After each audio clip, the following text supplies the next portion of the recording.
Agora tem um outro destaque importante, hein? O crime organizado no Brasil já movimenta mais dinheiro com a venda irregular de combustível, ouro, cigarro e álcool do que tráfico de cocaína. Um estudo que foi divulgado pelo Fórum Brasileiro de Segurança Pública mostrou que a expansão de atividades criminosas para setores formais da economia é responsável por perdas fiscais na casa dos bilhões e também pela ampliação do poder político desses criminosos.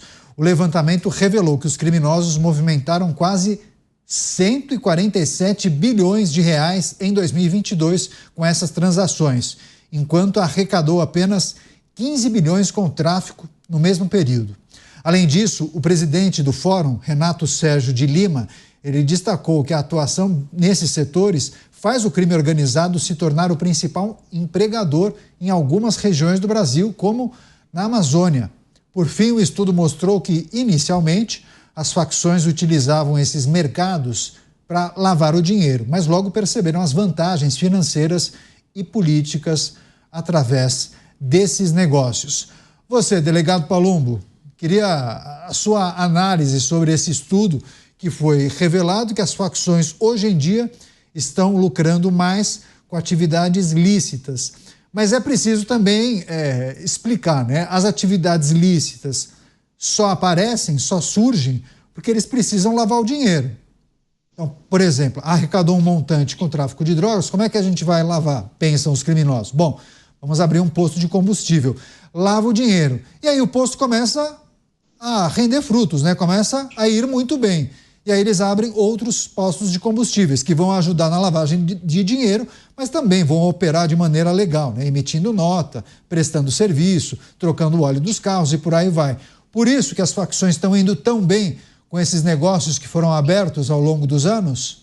Exatamente, Canhato. Eles vão bem porque não tem fiscalização, porque não se tem muita investigação, porque a polícia não possui meios necessários através da lei para brecar o dinheiro do crime organizado. A polícia, por exemplo, não tem o poder, um delegado de polícia, no caso de um golpe, por exemplo, uma coisa simples, um golpe aí que a gente recebe no celular, acho que todo mundo já recebeu uma ligação do celular, um WhatsApp, dizendo, faz um depósito aqui. Um delegado de polícia, infelizmente, não tem o poder de fazer uma requisição para o banco para ele bloquear imediatamente aquela conta. Precisa se pedir autorização ao Poder Judiciário. E aí vai 2, 3, um mês, 2, 3 semanas, um mês para se conseguir isso. Fica quase que impossível você recuperar esse dinheiro. O que mais dá dinheiro para o PCC é o tráfico internacional de drogas. Mandar drogas para a Europa, para os Estados Unidos, dá muito dinheiro. 1 quilo de droga lá nos Estados Unidos, na Europa, é vendido 10, 15 vezes mais do que aqui no varejo, aqui em São Paulo, por exemplo, ou em qualquer estado brasileiro. Agora, o crime organizado, de burro, eles não têm absolutamente nada. Eles sabem todas as brechas da lei. Por isso que a gente vê chefe de facção, faccionado, saindo pela porta da frente. E aí eles veem essa brecha. Vamos abrir postos de gasolina, vamos abrir salão de cabeleireiro. Por quê? Como é que você fiscaliza? Não tem fiscalização absolutamente nenhuma. Quantas pessoas foram lá cortar o cabelo, ou quantas pessoas foram fazer a unha, ou quanto de combustível foi vendido? Não dá para saber. Eles colocam o que eles querem, mas eles estão lavando o dinheiro do tráfico de drogas, que é a locomotiva do crime organizado, que é o que sustenta o crime organizado. Tanto é que quando num estado uma facção tem a hegemonia, como por exemplo aqui em São Paulo, o PCC ele deita e rola, não há confrontos. No Rio de Janeiro, Bahia, outros estados, já há muito confronto. Por quê? Porque essas facções elas estão brigando, lutando literalmente por território. Aqui fica a minha boca de fumo, ali você não entra, aqui você entra.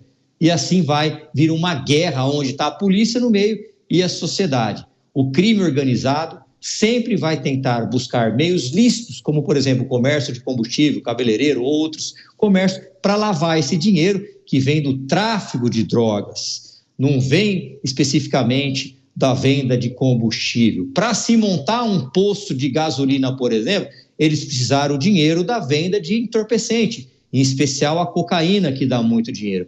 E aí, o que eles fazem? Vamos lavar esse dinheiro, vamos montar um posto de gasolina, geralmente sem bandeira nenhuma, e vamos fazer com que esse dinheiro fique lícito. É assim que funciona, Canhato. Pois é, vou chamar o Dávila agora, porque há alguns dias o Dávila fez um comentário em que dizia que a vida do brasileiro não estava fácil, né? Falando sobre o combustível adulterado, sobre o cigarro que é falsificado, vai comprar café e não é café, café fake, enfim. E essa informação, esse levantamento que foi feito, indica um pouco esse cenário, né, Dávila? O crime organizado movimenta mais dinheiro com a venda irregular de combustível, ouro, cigarro e álcool, bebidas alcoólicas, do que com o tráfico de cocaína. Ou seja, foram tão bem com o tráfico de drogas que conseguiram se utilizar desse montante de dinheiro, do lucro do tráfico de drogas, para empreender, né? Abrir negócios lícitos, legais, mas que eles conseguem lavar o dinheiro e muitas vezes até fazer o tal negócio crescer, prosperar, abrir mais unidades, no caso dos postos de combustíveis. Esse é o cenário, viu, Dávila? É verdade, Canhato. Aliás, qualquer negócio que você não paga imposto é um super negócio. E o Brasil, do crime é isso. Você faz negócio e não paga imposto. Você paga imposto para vender cocaína, você paga imposto para vender ouro ilegal, você paga imposto para vender combustível adulterado. Então, aí a vida fica fácil. Você começa a ganhar muito dinheiro, né? Porque mais da metade do que tudo que a gente faz aqui no Brasil é imposto, né? Não podemos esquecer que nós trabalhamos de janeiro a maio para pagar imposto para o governo. Então, no fundo, metade do que você ganha vai virar imposto. Agora, se tem uma atividade que não paga imposto, aí fica fácil. E o delegado Palumbo tocou o dedo na ferida. O que nós temos de fazer é uma força-tarefa com a Polícia Civil, Justiça, Ministério Público, Receita Federal, COAF, para estrangular financeiramente o crime organizado. Esta é a única maneira pela qual, no mundo, se combater o crime organizado. Não tem outro jeito. Nós precisamos sufocar a movimentação financeira do crime. Agora, se tem barreiras, burocracia, feudos de poder, sistemas não conversam, o que você está fazendo é deixando a vida do crime organizado muito fácil para ganhar dinheiro ilegalmente. Portanto, ou nós temos consciência de que é preciso orquestrar as ações da Justiça, da Polícia, da Receita Federal, do COAF, para a gente sufocar o crime organizado, ou o crime organizado vai continuar a ser o melhor negócio do mundo no Brasil. Pois é, chamar o Cristiano Beraldo, há alguns programas, talvez há uns dois...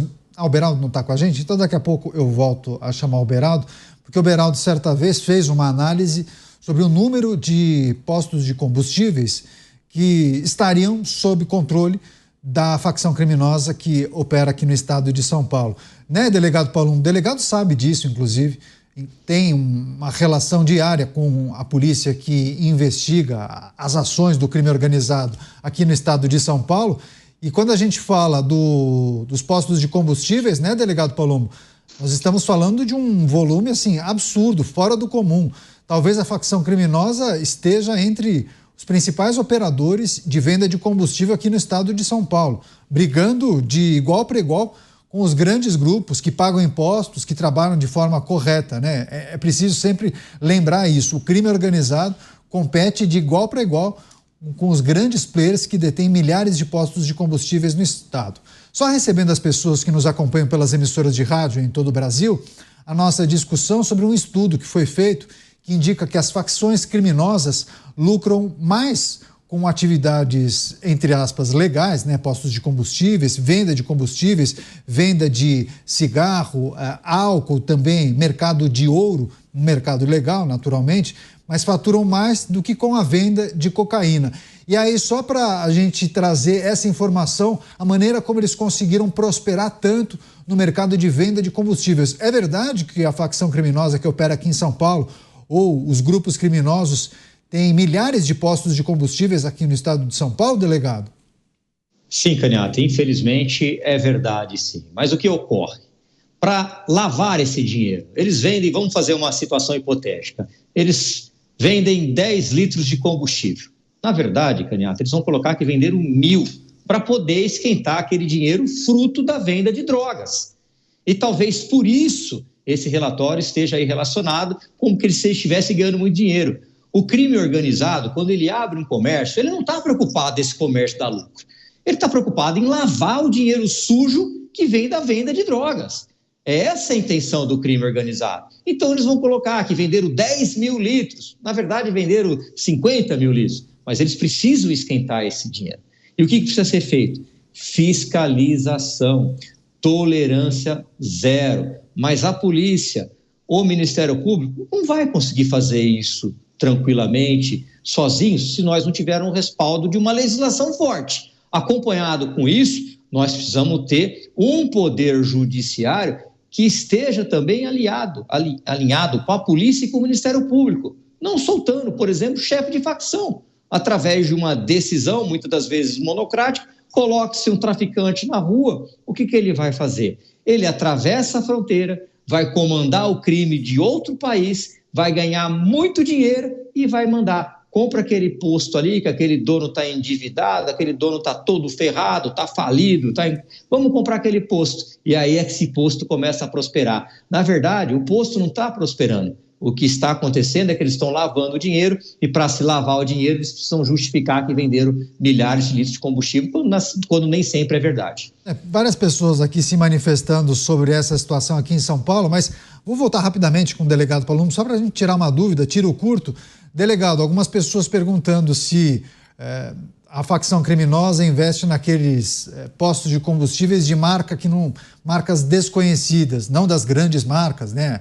Aquelas bandeiras mais conhecidas, se tem a ver ou não tem nada a ver, e se as facções criminosas, só pelo fato de ela vender combustível, quer dizer que ela adultera o combustível, ou não necessariamente isso é uma regra? Na verdade, Canhato, como eu havia dito, eles não estão preocupados que o posto dá lucro. Eles estão preocupados em justificar o dinheiro sujo que vem da venda de drogas. Então, por vezes, eles colocam laranja que compram postos com bandeiras. Mas a maioria desses postos, pelo conhecimento que eu tenho, são postos que não têm bandeira nenhuma, porque aí fica mais fácil, porque não tem o controle daquelas grandes petrolíferas que ficam ali fiscalizando o tempo todo. Perfeito. Chamar o Cristiano Beraldo, que também acompanha essas movimentações já há bastante tempo, tem experiência no mercado de petróleo e gás, né, Beraldo? Facções lucrando mais com venda irregular de combustíveis, né? A facção PCC investiu demais nesse tipo de negócio para inicialmente lavar o dinheiro, só que foram tantos postos adquiridos que hoje em dia isso é uma fatia importante do faturamento dessa facção. E segundo o estudo que foi realizado, além disso, ganham muito com venda de cigarros, álcool e também venda irregular de ouro, Beraldo. Neto, a gente precisa entender a cadeia, e a cadeia logística, a cadeia operacional do PCC e das organizações criminosas de uma forma geral. Essas organizações, elas só se tornam grandes, elas só se tornam relevantes porque elas conseguem montar um esquema de propina onde elas vão comprando todos os agentes envolvidos inicialmente na movimentação da droga. Então, a droga entra no Brasil, ele precisa ter certeza ali que as pessoas que estão próximas à fronteira não vão importuná-lo. Depois, essa droga atravessa o país inteiro, então passa por estradas, passa por localidades e tal, onde ele também tem que administrar para todo mundo estar feliz e ninguém incomodar, até que essa droga chega no porto, e ali no porto ele também tem que cuidar de colocar dinheiro na mão das pessoas certas para que essa droga depois seja escoada pelos navios. Então, a grande tecnologia dessas organizações criminosas, Canhato, é o pagamento de propina. E uma vez que você tem agentes públicos, autoridades públicas no seu bolso, literalmente, aí o céu é o limite, porque abre-se uma oportunidade de fazer inúmeros outros negócios.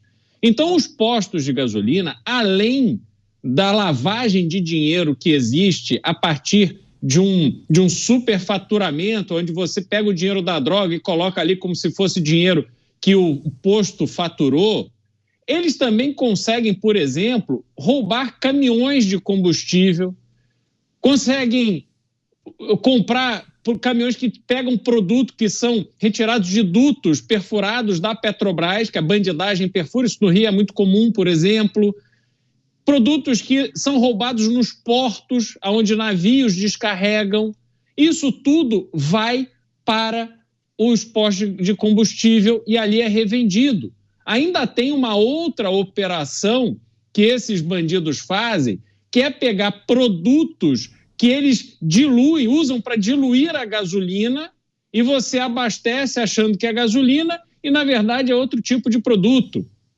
Existe ainda uma fraude extremamente comum, que ele pega o caminhão de etanol, como a maioria dos carros são flex, ele pega o caminhão de etanol, descarrega no tanque de gasolina, e na hora que você vai abastecer ali, pagando o litro da gasolina, na verdade você está colocando a maior parte de etanol no tanque do teu carro.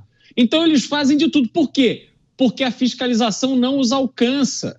E eles monitoram, inclusive, a atuação da ANP, e só para terminar, fazer um registro. A ANP, Caniato, que nos últimos meses não tem dinheiro para fazer fiscalização. Como pode, meus amigos, a Agência Nacional do Petróleo, responsável por fiscalizar os postos de combustível, não tem dinheiro? Olha que ponto chega o governo, não tem dinheiro para fiscalizar, sabendo-se que o PCC e outras organizações criminosas estão nadando de braçada no setor de combustíveis. Então fica muito difícil, fica impossível controlar, e eles fazem o que querem, o que bem entendem. Sobra para quem? Sobra para nós, para os cidadãos, porque a gente sofre a consequência da violência, e, obviamente, para nós de novo, porque a gente sequer sabe o que está entrando no tanque do nosso carro quando a gente abastece. Pois é, esse questionamento e essa informação do Beraldo, e naturalmente o questionamento das pessoas me parece muito pertinente. Bom, e aí, o consumidor vai fazer o quê? Se não há fiscalização, muitos postos de combustíveis aparentam trabalhar de forma séria, mas ao invés de gasolina, você compra a gasolina, o seu carro está sendo abastecido com etanol e o seu carro não vai ter nenhum tipo de problema se ele for flex. Mas compreende o lucro que o posto de combustível terá só nessa diferença do litro do etanol para o de gasolina? A gasolina está, acho que mais de R$6 aqui em São Paulo, e o álcool, o etanol, R$4,20. Então, olha só a diferença quando a gente pensa em um tanque cheio. Enfim, deixa eu chamar o Dávila, porque o Dávila, por diversas vezes, cobrou a necessidade de um plano nacional de segurança pública e de combate ao crime organizado. A gente tem visto um esforço fora do comum de alguns governadores que, muitas vezes, mesmo sem orçamento, se desdobram para conseguir desmantelar as operações do crime organizado.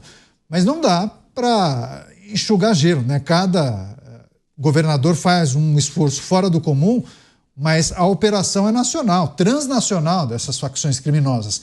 É preciso um pensamento de alguém da União, do governo federal, para organizar isso, né, Dávila? O que a gente precisa considerar quando a gente olha para o governo federal é a necessidade de criar esse plano nacional de combate ao crime organizado. O que é preciso ser feito e como usar também a expertise dos governadores para iniciar esse enfrentamento? Bom, Caniato, precisa começar por essa unificação de bancos de dados. O que a Polícia Federal está investigando, a Polícia Civil de São Paulo precisa saber para desmantelar uma rede aqui. Precisa ter acesso a essas informações de Banco Central, do COAF, da Receita Federal. Você tem que começar a cruzar dados, usar inteligência de dados hoje para poder mapear esses crimes e combatê-los. Em São Paulo, o sucesso do governador Tarcísio em apreensões de grandes quantidades de droga, ataque ao crime organizado, é porque aqui no programa paulista, o Muralha Paulista, consegue haver essa sincronia de dados, banco de dados, com inteligência para combater o crime organizado. Só que isso resolve uma pequena pontinha do iceberg no estado de São Paulo. Nacionalmente, e o crime é internacional, ou seja, nós precisamos ter essa unificação de bancos de dados, compartilhar esses dados com organizações internacionais como Interpol, FBI, porque no fundo essa ramificação já deixou de ser nacional, ela é internacional. Então é preciso ação coordenada com o uso de inteligência, porque senão nós vamos perder essa batalha. Veja só o impacto hoje do crime organizado na vida cotidiana das pessoas. Não é só o tráfico de drogas, como bem mencionou o delegado Palumbo. E é isso aí, posto de gasolina, bebida, venda de cigarro, venda de bebida mesmo falsificada, tem ali jogo, está em todo lugar. E o que acontece com isso? Quando o crime organizado entra numa atividade, como é o caso de posto de combustível, primeira coisa, o Estado está perdendo receita, não consegue arrecadar, porque é do crime organizado. Segundo, expulsa o comércio legal. Você não vai entrar numa coisa que você é ameaçado pelo crime organizado, que você está perdendo dinheiro, que você não consegue combater o seu concorrente que está na informalidade com você que está fazendo tudo certinho pelo lado formal. Você acaba desistindo do negócio, você fecha o negócio. O terceiro ponto, e isso é altamente preocupante, Canhato, hoje o crime organizado, com essas atividades, entre aspas, lícitas, se tornou um grande empregador do Brasil. Amanhã o crime organizado vai estar empregando mais do que os grandes empregadores formais. Então veja só o que está acontecendo com essa infiltração do crime organizado em negócios legais. Ela está destruindo as pessoas de bem que querem entrar naquele negócio, estão gerando emprego para pessoas que às vezes nem sabem que está trabalhando lá para o crime organizado, está deixando de arrecadar e nós estamos perdendo essa batalha contra o crime organizado. Pelo contrário, ele está cada vez mais fortalecido. Ou nós temos um plano nacional coordenado, de inteligência, com dados, ou o Brasil vai virar um narco-estado. O Brasil vai caminhar na trilha do México e outros demais países onde o crime organizado praticamente domina o país. Por isso, precisamos agir enquanto há tempo. E aí, o delegado Palumbo é certamente a pessoa mais qualificada para poder nos ajudar a desenhar um plano de melhor coordenação desses entes federais, estaduais e internacionais para sufocar financeiramente as transações do crime organizado. Pois é, claro que a gente vai seguir acompanhando essas movimentações e esse tema vai voltar aqui à pauta do programa Os Pingos nos Is. Delegado Palumbo sempre ajudando a gente, colaborando demais a entender os desafios, os gargalos, as dificuldades e também o que vem sendo feito no âmbito do Congresso Nacional, principalmente na Câmara.